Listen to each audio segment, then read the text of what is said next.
ನಮಸ್ತೆ ಸ್ನೇಹಿತರೆ. ಸಂಕಷ್ಟಹರ ಚತುರ್ಥಿಯನ್ನು ಆಚರಿಸುವುದು ಅತ್ಯಂತ ಶುಭವೆಂದು ಪರಿಗಣಿಸಲಾಗುತ್ತದೆ. ಭಕ್ತರು ಸಾಮಾನ್ಯವಾಗಿ ಉಪವಾಸ ವ್ರತವನ್ನು ಸಂಜೆ ಗಣೇಶ ಪೂಜೆ ಮತ್ತು ಚಂದ್ರನ ದರ್ಶನದೊಂದಿಗೆ ಸಂಯೋಜಿಸುತ್ತಾರೆ.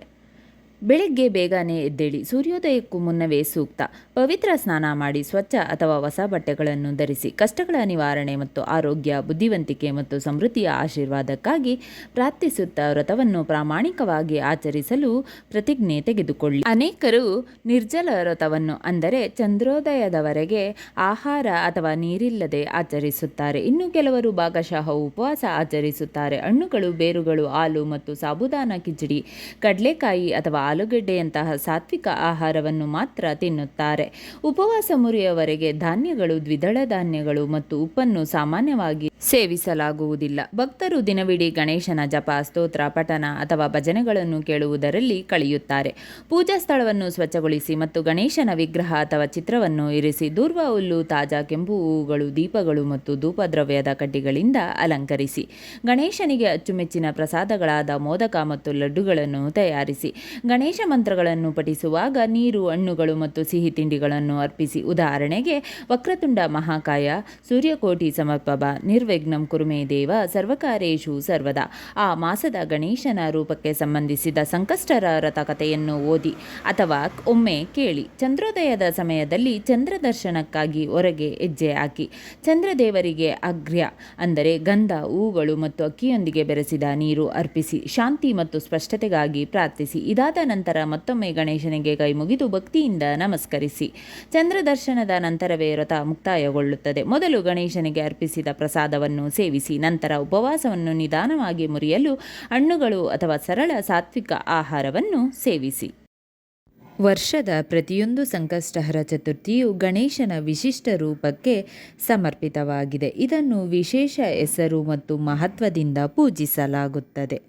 ಚೈತ್ರ ವಿಕಟ ಮಹಾಗಣಪತಿ, ವೈಶಾಖ ಚಕ್ರರಾಜ ಏಕದಂತ ಗಣಪತಿ, ಜ್ಯೇಷ್ಠ ಕೃಷ್ಣ ಪಿಂಗಲ ಮಹಾಗಣಪತಿ, ಆಷಾಢ ಗಜಾನನ ಗಣಪತಿ, ಶ್ರವಣ ಹೇರಂಬ ಮಹಾಗಣಪತಿ, ಭಾದ್ರಪದ ವಿಘ್ನರಾಜ ಮಹಾಗಣಪತಿ, ಅಶ್ವಿನ್ ವಕ್ರತುಂಡ ಮಹಾಗಣಪತಿ, ಕಾರ್ತಿಕ ಗಣದೀಪ ಮಹಾಗಣಪತಿ, ಮಾರ್ಗಶೀರ್ಷ ಅಕುರಾತ ಮಹಾಗಣಪತಿ, ಪುಷ್ಯ ಲಂಬೋದರ ಮಹಾಗಣಪತಿ, ಮಾಘ ದ್ವಿಜಪ್ರಿಯ ಮಹಾಗಣಪತಿ, ಪಾಲ್ಗುಣ ಬಾಲಚಂದ್ರ ಮಹಾಗಣಪತಿ, ಅಧಿಕ ಮಾಸ ವಿಭುವನ ಪಾಲಕ ಮಹಾಗಣಪತಿ.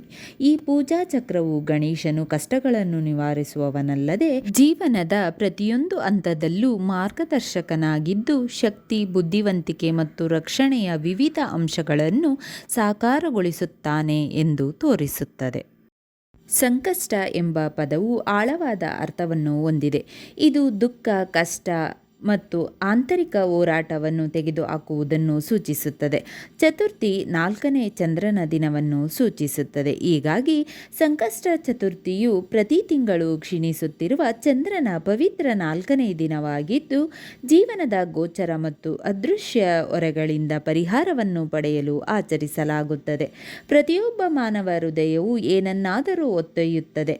ಒಬ್ಬ ವ್ಯಕ್ತಿಯು ಒತ್ತಡವನ್ನು ಹೊತ್ತೊಯ್ಯುತ್ತಾನೆ, ಇನ್ನೊಬ್ಬನು ನಿರಾಶೆಯನ್ನು ಹೊತ್ತೊಯ್ಯುತ್ತಾನೆ, ಇನ್ನೊಬ್ಬನು ಮೌನವಾಗಿ ಭಯವನ್ನು ಹೊತ್ತುಕೊಳ್ಳುತ್ತಾನೆ. ಕೆಲವರು ಗೊಂದಲ, ಒಂಟಿತನ ಅಥವಾ ಪುನರಾವರ್ತಿತ ಅಡೆತಡೆಗಳ ನೋವನ್ನು ಹೊತ್ತುಕೊಳ್ಳುತ್ತಾರೆ. ಸಂಕಷ್ಟ ಚತುರ್ಥಿಯಂದು ಭಕ್ತರು ಈ ಹೊರೆಗಳನ್ನು ಗಣೇಶನ ಮುಂದೆ ಇಡುತ್ತಾರೆ. ಅದಕ್ಕಾಗಿಯೇ ಈ ದಿನವು ತುಂಬ ಪ್ರಿಯವಾಗಿದೆ. ನಂಬಿಕೆಯಿಂದ ಶರಣಾದಾಗ ಯಾವುದೇ ಕಷ್ಟವೂ ದೊಡ್ಡದಲ್ಲ ಎಂದು ಇದು ನಮಗೆ ನೆನಪಿಸುತ್ತದೆ. ಯಾವುದೇ ಶುಭ ಕಾರ್ಯಕ್ಕೂ ಮೊದಲು ಗಣೇಶನನ್ನು ಮೊದಲು ಪೂಜಿಸಲಾಗುತ್ತದೆ.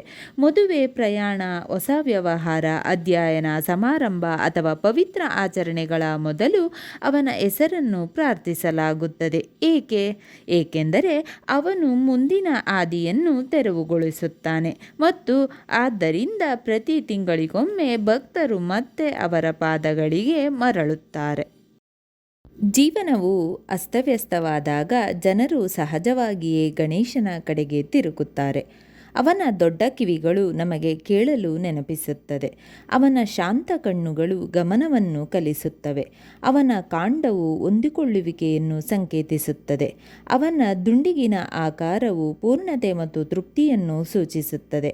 ಅವನ ಇಲಿ ವಾಹನವು ಚಂಚಲ ಆಸೆಗಳನ್ನು ಸಹ ಮುನ್ನಡೆಸಬಹುದು ಎಂದು ನಮಗೆ ನೆನಪಿಸುತ್ತದೆ. ಅವನ ರೂಪದ ಪ್ರತಿಯೊಂದು ಅಂಶವೂ ಆಧ್ಯಾತ್ಮಿಕ ಸತ್ಯಗಳನ್ನು ಕಲಿಸುತ್ತದೆ. ಗಣೇಶನ ಪೂಜೆಯಲ್ಲಿ ವಿಶೇಷವಾದ ಆತ್ಮೀಯತೆ ಇರುತ್ತದೆ.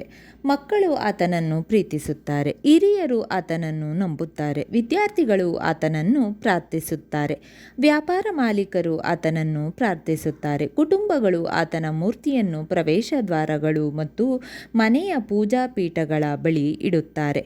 ಅವನ ಉಪಸ್ಥಿತಿಯು ಭವ್ಯ ಮತ್ತು ಸಮೀಪಿಸಬಹುದಾದ ಎರಡು ಭಾವನೆಗಳನ್ನು ನೀಡುತ್ತದೆ. ಅವನನ್ನು ವಿಘ್ನಹರ್ತ ಎಂದು ಕರೆಯಲಾಗುತ್ತದೆ, ಅಡೆತಡೆಗಳನ್ನು ನಿವಾರಿಸುವವನು. ಅವನನ್ನು ಸಿದ್ಧಿವಿನಾಯಕ ಎಂದು ಕರೆಯಲಾಗುತ್ತದೆ, ಯಶಸ್ಸನ್ನು ನೀಡುವವನು. ಅವನನ್ನು ಬುದ್ಧಿಪ್ರಿಯ ಎಂದು ಕರೆಯಲಾಗುತ್ತದೆ, ಬುದ್ಧಿವಂತಿಕೆಯ ಪ್ರಿಯ ದೇವರು. ಅವನನ್ನು ಮಂಗಳಮೂರ್ತಿ ಎಂದು ಕರೆಯಲಾಗುತ್ತದೆ, ಶುಭದ ಸಾಕಾರ. ಸಂಕಷ್ಟಹರ ಚತುರ್ಥಿ ದಿನದಂದು ಚಂದ್ರ ಏಕೆ ಮುಖ್ಯ ಎಂದು ಅನೇಕ ಭಕ್ತರು ಆಶ್ಚರ್ಯಪಡುತ್ತಾರೆ. ಹಿಂದೂ ಸಂಪ್ರದಾಯದಲ್ಲಿ ಚಂದ್ರನು ಮನಸ್ಸು, ಭಾವನೆಗಳು, ಶಾಂತಿ ಮತ್ತು ಸೂಕ್ಷ್ಮತೆಯೊಂದಿಗೆ ಸಂಬಂಧ ಹೊಂದಿದ್ದಾನೆ. ಚಂದ್ರನು ಸೂರ್ಯನ ಬೆಳಕನ್ನು ಪ್ರತಿಬಿಂಬಿಸುವಂತೆಯೇ ಮನಸ್ಸು ಪ್ರಜ್ಞೆಯನ್ನು ಪ್ರತಿಬಿಂಬಿಸುತ್ತದೆ. ಮನಸ್ಸು ಶಾಂತವಾಗಿದ್ದಾಗ ಜೀವನವು ಸಾಮರಸ್ಯವನ್ನು ಅನುಭವಿಸುತ್ತದೆ. ತೊಂದರೆಗೊಳಗಾದಾಗ ಸೌಕರ್ಯವೂ ಸಹ ಖಾಲಿಯಾಗಿರುತ್ತದೆ. ಸಂಕಷ್ಟ ಚತುರ್ಥಿಯಂದು ಗಣೇಶನನ್ನು ಪೂಜಿಸಿದ ನಂತರ ಭಕ್ತರು ಚಂದ್ರನಿಗೂ ಗೌರವ ಸಲ್ಲಿಸುತ್ತಾರೆ. ಇದು ಬುದ್ಧಿವಂತಿಕೆ ಮತ್ತು ಭಾವನೆ, ಶಕ್ತಿ ಮತ್ತು ಸೌಮ್ಯತೆ, ಪ್ರಯತ್ನ ಮತ್ತು ಶರಣಾಗತಿಯ ನಡುವಿನ ಸಮತೋಲನವನ್ನು ಸಂಕೇತಿಸುತ್ತದೆ.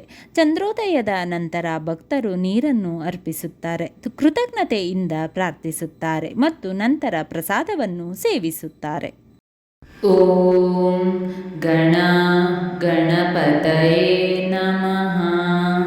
ಈ ಮಂತ್ರದ ಅರ್ಥ ಗಣಪತಿಗೆ ನಮ್ಮೆಲ್ಲರನ್ನೂ ಅರ್ಪಿಸುವುದು ಮತ್ತು ಅವನ ಎಲ್ಲ ಅದ್ಭುತ ಗುಣಗಳನ್ನು ನಮ್ಮೊಳಗೆ ಅಳವಡಿಸಿಕೊಳ್ಳುವುದು. ಈ ಮಂತ್ರವನ್ನು ಪಠಿಸುವುದರಿಂದ ಆಗುವ ಪ್ರಯೋಜನಗಳೆಂದರೆ ಇದು ವ್ಯಕ್ತಿಯ ಜೀವನದಿಂದ ಎಲ್ಲ ಕೆಟ್ಟ ವಿಷಯಗಳನ್ನು ದೂರವಿಡುತ್ತದೆ. ಈ ಮಂತ್ರವನ್ನು ಪಠಿಸುವುದರಿಂದ ಒಬ್ಬರ ಭವಿಷ್ಯದ ಎಲ್ಲ ಪ್ರಯತ್ನಗಳಲ್ಲಿ ಯಶಸ್ಸು ಖಚಿತ. ಯಾವುದೇ ಕೆಲಸವನ್ನು ಪ್ರಾರಂಭಿಸುವ ಮೊದಲು ಜನರು ಈ ಶಕ್ತಿಶಾಲಿ ಮಂತ್ರವನ್ನು ಪಠಿಸಬೇಕು. ಓಂ ಏಕದಂತಾಯ ವಿದ್ಮಹೇ ವಕ್ರತುಂಡಾಯ ಧೀಮಹಿ ತನ್ನೋ ದಂತಿ ಪ್ರಚೋದಯಾತ್. ಈ ಮಂತ್ರದ ಅರ್ಥ ನಾವು ಏಕದಂತ ಆನೆ ಅಲ್ಲಿನ ಸರ್ವವ್ಯಾಪಿಗೆ ಪ್ರಾರ್ಥನೆ ಸಲ್ಲಿಸುತ್ತೇವೆ. ಜ್ಞಾನವನ್ನು ಪಡೆಯಲು ನಾವು ಏಕದಂತ ಆನೆ ದೇವರಿಗೆ ನಮಸ್ಕರಿಸುತ್ತೇವೆ. ಈ ಮಂತ್ರವನ್ನು ಪಠಿಸುವುದರಿಂದ ಆಗುವ ಪ್ರಯೋಜನಗಳೆಂದರೆ ಭಕ್ತಿಯಿಂದ ಈ ಮಂತ್ರವನ್ನು ಪಠಿಸುವುದರಿಂದ ನಮ್ರತೆ, ಸದಾಚಾರ ಮತ್ತು ಬುದ್ಧಿವಂತಿಕೆ ಉಂಟಾಗುತ್ತದೆ.